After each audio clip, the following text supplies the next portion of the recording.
Good morning, ladies and gentlemen, especially on our instructor, Sir Tony Ricoron. Last week, we talked about the Piaget and psychosocial theory. And for now, let's move on to the next topic, which is the sociocultural theory. But before we start, meet first the presenters. So the presenters for today is Miss Janine Alto, followed by Miss Ericka Fortuna and Alaiza Mogol. Welcome in BAA Company. So now, let's proceed first in learning objectives. The part of learning objectives are the introductions, Lev Vygotsky's sociocultural theory, and its basic principle, followed by practical applications, and last is the main points of sociocultural theory. Introductions. Lev Vygotsky was a seminal Russian psychologist who is best known for his sociocultural theory. He believed that social interactions plays a critical role in children's learnings. Through social interactions, children go through a continuous process of learning.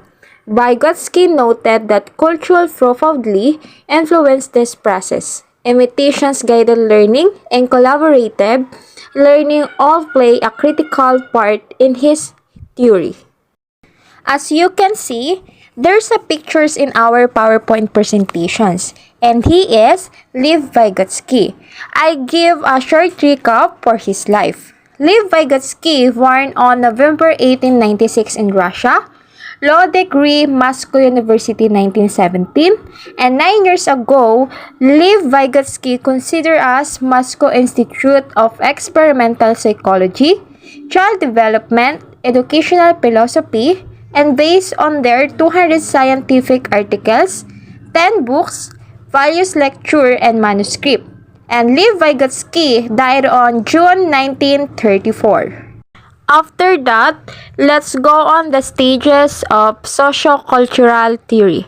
The first stage of sociocultural theory is pre-intellectual, at the age of 1 to 24 months old. The pre-intellectual first definition is speech used for social change. Speech used for social change means that when a one society has contained several people who have connections, using a different term of language is very significant to create a good interactions between of it that totally connected and pre-intellectual. For example po, is yung babies is nasa stage na ng 18 months old. As you can see in these pictures, these babies create an easily words first like yung mama or papa muna. Which is, nakukuha nila yon mga ganong words kasi naririnig nila sa iba or there's a possibility na tinuturuan na siya ng kanyang mga magulang for the reasons na need na nitong magkaroon ng adaptations pagdating ng pagsasalita ng mga ito. The next definition is pre-linguistic is the part of intellectual, means that the age of 1 to 24 months still have a higher noises from a different ways such as the crying or ramping. So sometimes some languages don't have a proper meaning because in this rule the child does not yet have much control over their self on how to release a certain words that interculture can really understand. For example, if yung baby is umiiyak or also known as nag-iinarte, once na ito ay nagsalita, yung words na nare-release from there can't really understand because they can control their self also. When it comes of pronunciation, like yung pagang sabi lamang siya ng mama or papa, but hindi niya totally ma-explain on what they want kasi hindi pa talaga siya nagkakaroon ng development, so that this kind of age kinakailangan na better interactions para magkaroon ng development yung bata, especially sa pagsasalita. Kasi ang pangit naman, once na yung bata is nasa isang place lang, then walang kumakausap dito, kung kaya't hindi nagkakaroon ng tinatawag na full development in terms of kung paano siya mag-produce ng ilang mga languages. The last definition of free intellectual is no thoughts constructed through the use of language. Means that one person's not totally mental formation because they do not yet belong to a reality, as if they do not yet have a concrete knowledge of what is here. So sometimes they do not care what they say. For example, the reasons why there's a baby is once na nagsalita or nakagawa ito ng mga actions, yung tipong wala silang pakialam kahit anong yung resulta ng gagawin nila. Like yung pagtapon nila ng mga battle once natapos na silang dumede. So it is a possibility na magkaroon ng hindi maayos na actions or resulta dun sa ginawa nila. So that's all for my part of these stages, and the next reporter is Miss Ericka Fortuna. Good morning everyone. To those who have never known me, by the way, I am Ericka Fortuna. So let's move on to the second stages of By God's Sky Sociocultural Theory is the primitive stage 2 to 3 years old.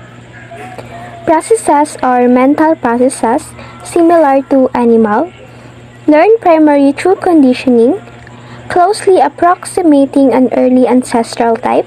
So, dito po sa primitive stage 2 to 3 years old, nagkakaroon na ng mental processes like, halimbawa po may mga baby na at the age of 2 to 3 years old, mas nagiging familiar muna sila sa ilang mga animals gawa ng kakalaro nito o kapapanood ng ilang mga cartoons na may iba't ibang character.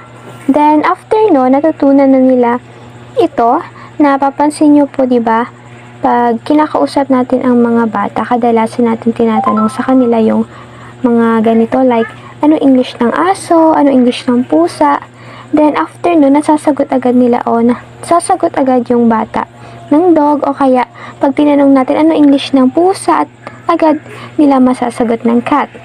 So kung baga po, mas mabilis na ma-familiarize ng mga bata ang ilang mga uri ng animals. Hi everyone! I am Miss Alaiza Mogol. So let's proceed to the next stages of Vygotsky's Sociocultural Theory, the egocentric 4 to 7 years old. So ano nga ba ang egocentric? Egocentrism refers to someone's inability to understand that another person's view or opinion may be different than their own. So sabi dito, sila daw yung mga taong walang kakayahan na maunawaan na ang pananaw or opinion ng ibang tao ay maaaring naiiba kaysa sa kanila. So up to the 4 or 5 years, sila yung naniniwala na halos lahat ng bagay ay buhay at may layunin.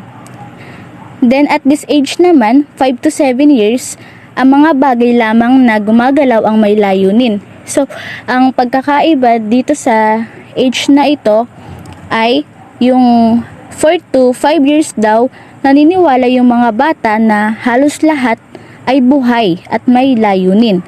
Then sa 5 years to 7 years old naman, ay lahat daw ng gumagalaw ang may layunin.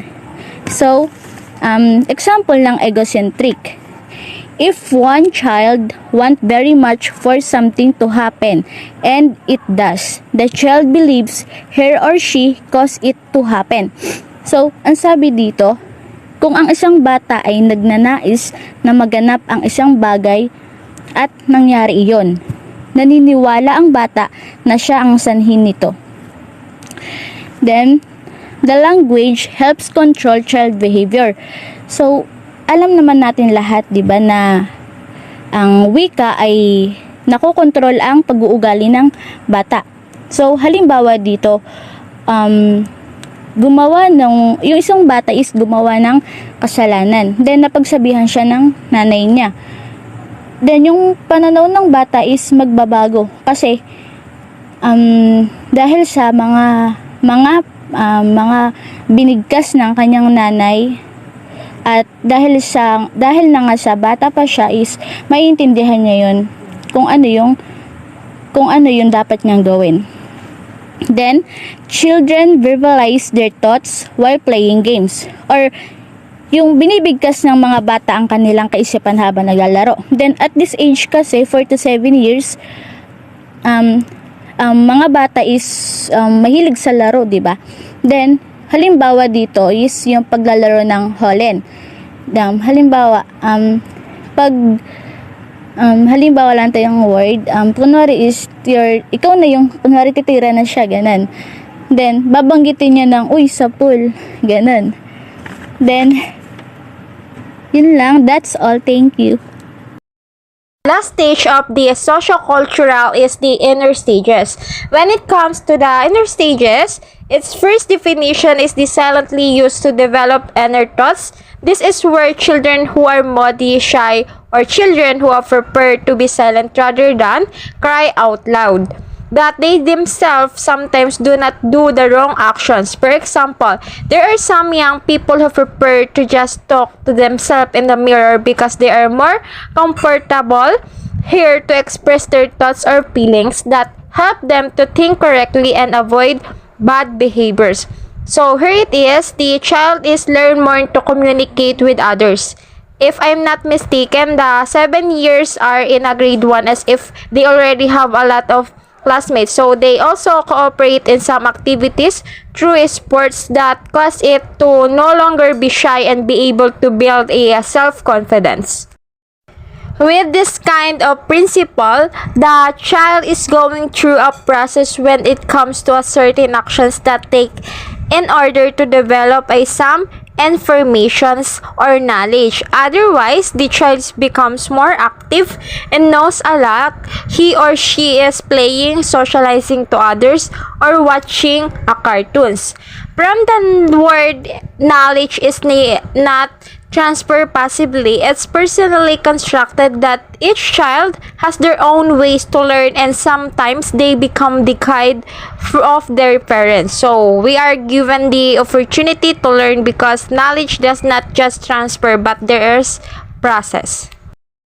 When it comes to the number 2, it says that sociocultural is not totally the result of the activity because sometimes there are some young people who have different perspective towards interacting with other people, which they sometimes use. They have some tools to make it easier learning process, like the use of the avocado books or the ones that can be displayed on the wall to attract children to read it.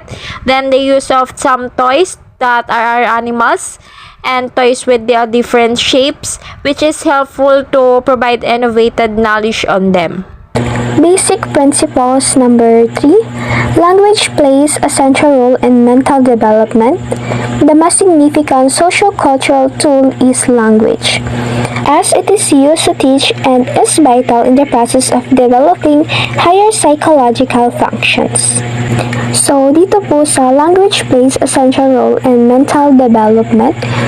So, importante po sa part of child development, it's to support po sa kakayahan ng bata to communicate o makipag-usap.